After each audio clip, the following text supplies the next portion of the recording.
এমনি বৈশ্বিক যে ভূ রাজনৈতিক প্রেক্ষাপট, এই প্রেক্ষাপটের মধ্যে বাংলাদেশের সাথে যুক্তরাষ্ট্রের একটা প্রতিরক্ষা চুক্তি নিয়ে আলোচনা চলছে।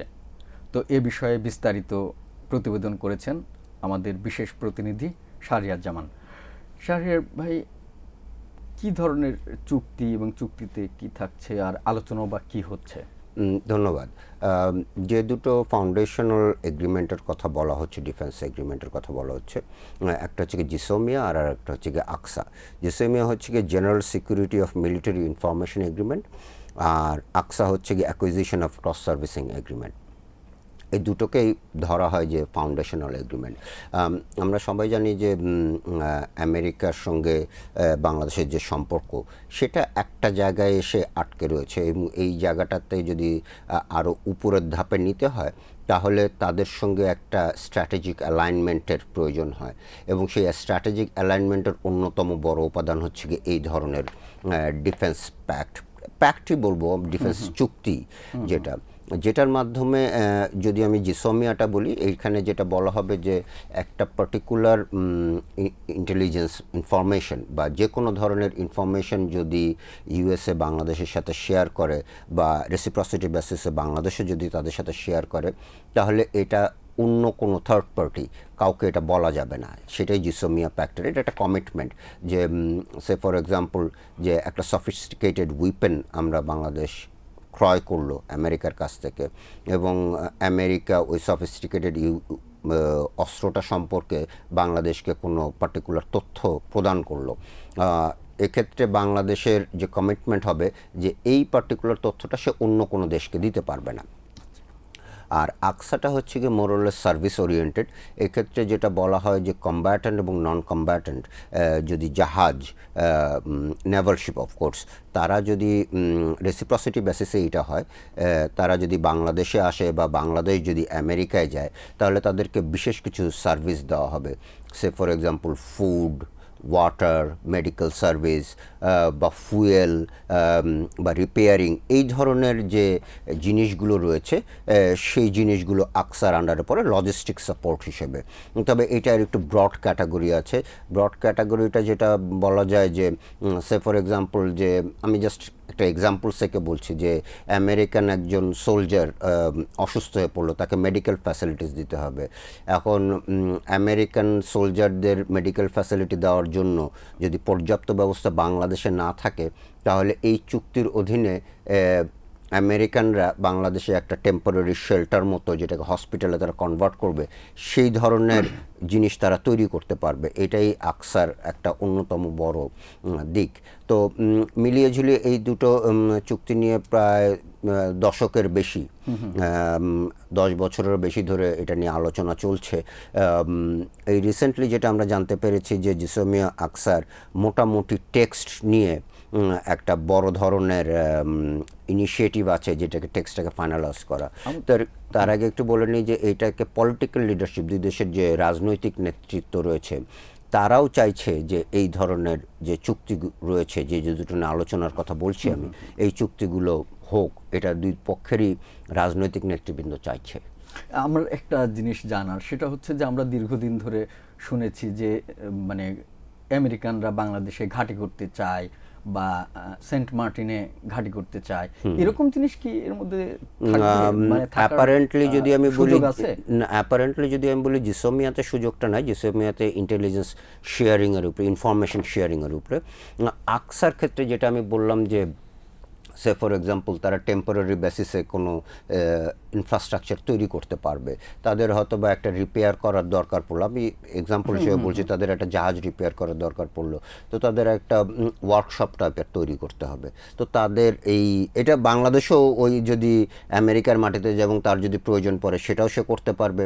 আবার আমেরিকানরাও যদি চায়, তারাও এখানে এসে তাদের প্রয়োজন, কিন্তু বাংলাদেশ সেটা প্রোভাইড করতে পারছে না, সেই ইনফ্রাস্ট্রাকচারগুলো তারা তৈরি করতে পারবে।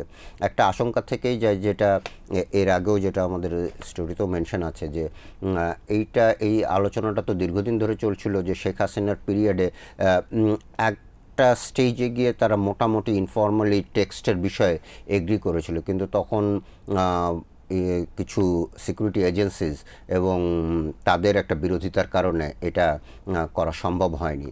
তো এই যেইটা বলছেন আপনি যে ঘাঁটি গাড়ার বিষয়টা, আমেরিকা বড় দেশ, তারা চাইলে অনেক কিছুই করতে পারে, তবে সেটারও করারও একটা কিছু প্রক্রিয়া রয়েছে।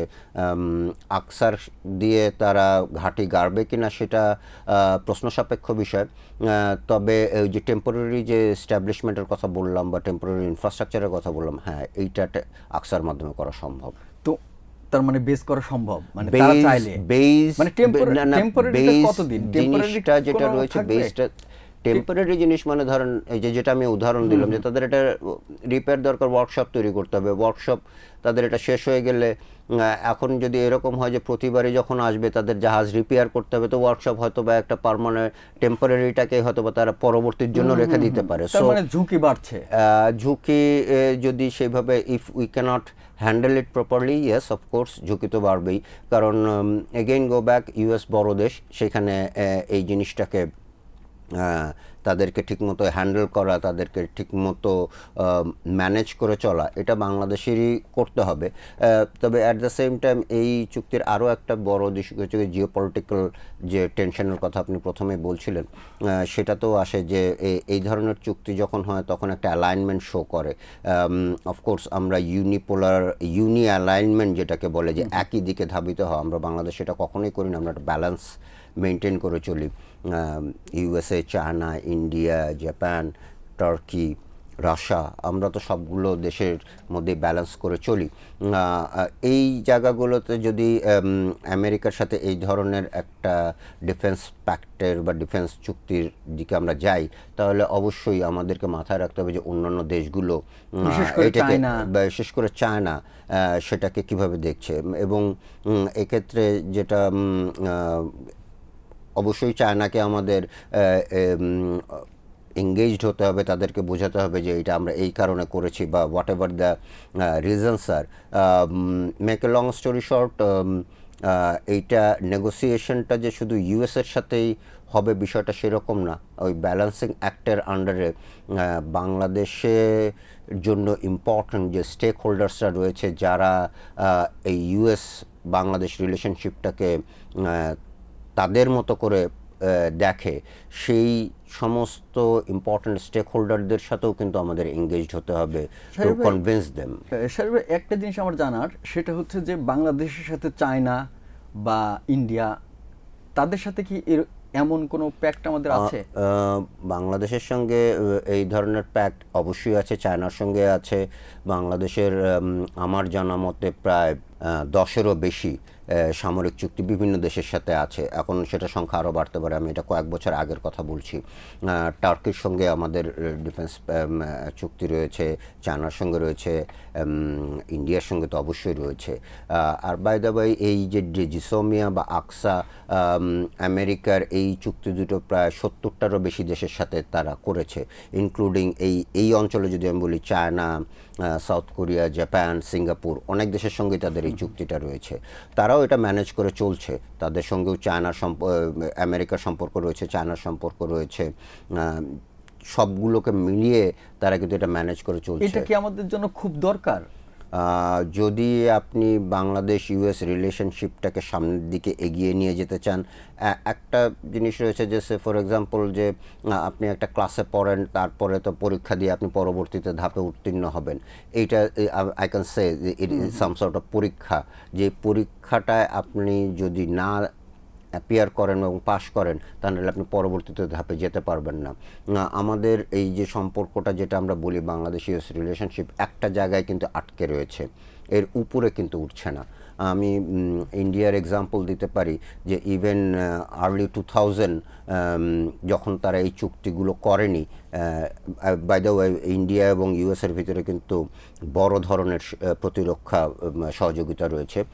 আর্লি 2000 তখন তারা আলোচনা করছিল যে তারা প্রতিরক্ষা সহযোগিতা বাড়াবে, এবং তখন যখন এই চুক্তিটা করেছে, উইদিন 10 ইয়ার্স তাদের সম্পর্কের মাত্রাটা কিন্তু ভিন্ন ধরনের হয়ে গেছে।